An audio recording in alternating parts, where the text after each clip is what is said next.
Is Underhill haunted? I asked Gina. Most folks around here think so. She frowned at Dad. If you don't believe me, ask Martha Bigelow. She often feels something watching her when she's upstairs cleaning. Gives her goosebumps all over. A little shiver raced up and down my spine.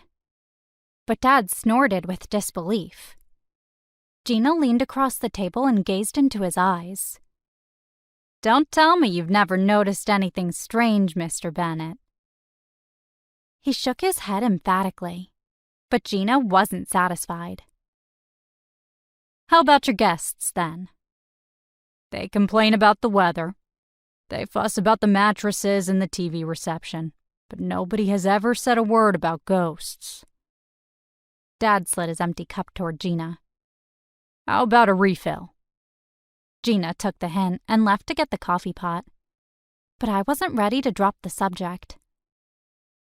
How can you be so sure it's all nonsense, Dad? Maybe Mrs. Bigelow is psychic. Maybe there really is a ghost. I have more important things to worry about. Paying the mortgage, for instance. Keeping my guests happy. Hoping the furnace will make it through another winter. But you write mysteries, I persisted, surprised by his attitude. Wouldn't a haunted inn be a good setting for a story? Dad looked insulted. My novels are serious police procedurals, he said stiffly. They deal with murder, arson, armed robbery, and drugs. The supernatural is Stephen King's territory, not mine. Rebuked, I lowered my head and began to eat my chowder. I'd say no more about ghosts to Dad. I wanted him to think well of me, to brag about me the way he bragged about Todd. I didn't dare risk lowering his opinion of me by admitting Gina had scared me. When Gina returned, I thought she might say more about Underhill, but Dad's attitude must have discouraged her too.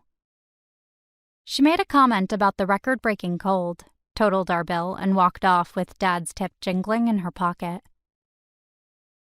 As we left Farrington behind, I found myself wishing Dad lived in one of the big houses we'd passed on our way out of town.